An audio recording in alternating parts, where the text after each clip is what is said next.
ඔබතුමා ප්‍රගති වාර්තාවයි ඉදිරි ඉලක්ක ගැනත් කිව්වා. දැන් ඔබතුමන්ලා මේ වගේ සැලසුම් කරගෙන යනකොට අපි දකිනවනේ නොවැම්බර් 21 විපක්ෂය ඒකාබද්ධ වෙලා ඔබතුමන්ලාගේ කකුලෙන් අදින්න බලනවනේ. නෑ ඉතින් මෙහෙමනේ. දැන් අපි දකිනවා මේ රටේ සටනක් තියෙනවානේ. රජයේ අපි එක්තරා සටනක නිරත වෙනවා. පහුගිය කාලේ මේ රටට හතුරු ලෙස හදපු සමහර දේවල් වලට එරෙහි සටනක් ආරම්භ වෙලා තියෙනවා. පාතාලයට එරෙහි සටනක් ආරම්භ වෙලා තියෙනවා. රටම එකට කියලා මත්ද්‍රව්‍ය විරෝධී සටනක් ආරම්භ වෙලා තියෙනවා. වංචාවට දූෂණයට එරෙහිව සටනක් ආරම්භ වෙලා තියෙනවා. ඒතකොට මේ සටන තවත් පාර්ශවයක් එක්කනේ මේ රජය කරන්නේ. ඉතින් මම හිතනවා මේ රටේ ජනතාවගේ සටනට සතුටුයි. ඇයි? රටට හානි කරන අපේ දරුවන්ගේ අනාගතය බිලිගන්න පාර්ශවත් එක්ක සටනකට ඇවිල්ලා තියෙනවා. ඉතින් සටනට ඇවිල්ලා එනකොට අපේ සතුරු පාර්ශවත් කඳවුරු බඳින්න එපයි. සතුරු පාර්ශවත් කඳවුරු බඳින්න ඕනේ. හැබැයි සතුරු පාර්ශව ඊටාම දුර්වලව තියෙන්නේ. සුන්බුන් විපක්ෂයක් නේ තියෙන්නේ. ඉතින් සුන්බුන් වෙච්ච කට්ටිය එකතු වෙලා හරි පොඩි බලයක් හදාගන්න පුළුවන්ද කියලා බලනවා. ඉතින් අපිට පේන විදිහට ඉතින් ඒ කට්ටිය එකතු වෙනවා ඇර වෙන විකල්පයක්වත් නැහැ. මොකද තනියම සටන් කරන්න බැරි නම් එකට එක්ක වෙලා හරි එන්න එපයි. ඉතින් ඒ කට්ටියත් ඒ කාලේ ඇන කොටා ගත්ත නයි මුගටි වගේ හිටියේ වෙන් වෙලා හිටියේ. දැන් ඒ කට්ටියට තේරෙනවා ඒ කට්ටියගේ පෝෂණය ලැබපු තැන් වලට එරෙහිව ආණ්ඩුව සටනක් කරනකොට මොකද පාතාලෙන් පෝෂණය වෙච්ච දේශපාලන ව්‍යාපාර, කුඩු වලින් පෝෂණය වෙච්ච දේශපාලන ව්‍යාපාර, වංචා දූෂණයෙන් පෝෂණය වෙච්ච දේශපාලන ව්‍යාපාර අපි මේ කරන සටනේදී අසරණ වෙනවා, දුර්වල වෙනවා. ඒතකොට මේ දුර්වල කණ්ඩායම් එකට එකතු වෙලා හරි පුළුවන්ද කියලා බලනවා. සුම්බුන් ටික එකතු කරලා හරි මේකට මූණ දෙන්න පුළුවන්ද කියලා හදනවා. දැන් ඒ එකතු වෙන කට්ටියගේ සටන් පාට වෙන්න ඕනේ කොහොමද දන්නවද? සටන් පාට වෙන්නේ කොහොමද දන්නවද? කුඩු විකුණන්න ඉඩ දියව්. හොරකම් වංචා කරන්න ඉඩ දියව්.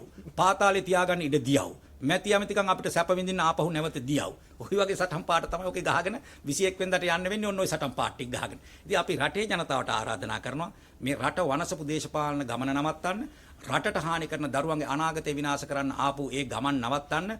අපි මේ රට වෙනුවෙන් රටම එකට ඇවිල්ලා මේ විෂමද්‍රව්‍ය තුරන් කිරීමේ සටනක් ආරම්භ කරලා තියෙනවා.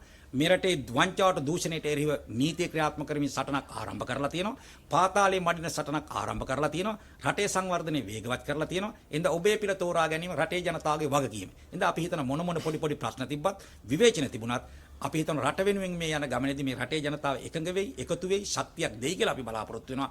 එහෙනම් දූෂිතයන් එකට එකතු වෙනකොට මේ රට වෙනුවෙන් සුබ ප්‍රාර්ථනා තියෙන සියලු දෙනා එකට එකතු වෙලා පූජ්‍ය පක්ෂය, මේ රටේ අනෙකුත් සියලු පාර්ශ්ව එකට එකතු වෙලා මේ වෙලාවේ ශක්තියක් ලබා දිය යුතුයි. ලබා දෙමින් තිබෙන එක අපිට පෙරුණා එදා සුගතදාස ගෘහස්ත ක්‍රීඩාංගණයේදී පහුගිය 30 රටම එකට වැඩසටහනට මේ රටේ කලාකරුවෝ, සාහිත්‍යවේදීන්, ක්‍රීඩකයෝ, විද්වතුන්, උගතුන්, පූජ්‍ය පක්ෂය ඔක්කොම එකතු වෙලා කඳවුරු බඳිනකොට දූෂිතවත් පුංචි කඳවුරක් හදා ගන්නවා. හැබැයි අපිට දූෂිතයන්ට කියන්න තියෙන්නේ මේ මහා කඳවුර හමුවේ ඔබට නිකන් අර අලුයමුළු කෙලපිඩක් පළමු හිරු රැස් දහරින් වියලෙන්නා වගේ ওই විපක්ෂර කරන්න දෙයක් නැහැ කියන එකයි අපිට කියන්න තියෙන්නේ. දැන් ඔබතුමාලා එහෙම කියනකොට ඒ අය කියනවා දැන් මාධ්‍ය වාර්තා කරලා තිබුණා මේ පොදු ජන පෙරමුණේ සාගරකාරී වසම් මහත්මයා කියනවා ජනාධිපතිතුමාට දැන් අවශ්‍ය වෙලා තියෙන්නේ මේ රටේ අලුත් ප්‍රශ්නයක් නිර්මාණය කළා තමුන් නිර්මාණය කරපු ඒ ප්‍රශ්නය විසඳලා තමන්ම වීරය වෙන්න හදනවා කියලා.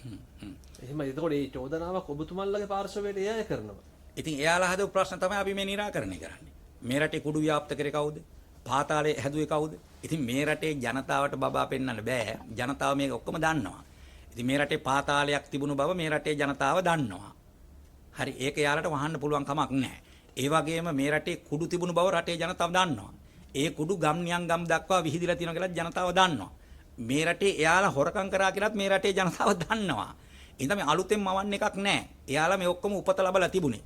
එහෙනම් මේ දුර්ගුණ, දුර්ලක්ෂණ, දුර්ක්‍රම ඔය ඔක්කොම ඉපදුනේ කොළපාට නිල් පාට ගර්භාෂය ඇතුලේ. ඉතින් ඒවා මේ රටේ ජනතාව දන්නවා. ඒවා මඩිනකොට, ඒවා වෙනස් කරනකොට, ඒවා සුද්ධ කරනකොට රිදෙන එකට කරන්න දෙයක් නැහැ. ඉතින් දැන් ඔය ඒ කට්ටිය දැන් තමාරු ගිහිල්ලා කියන්නේ යාලටත් ආරක්ෂාව ඕන කියලා.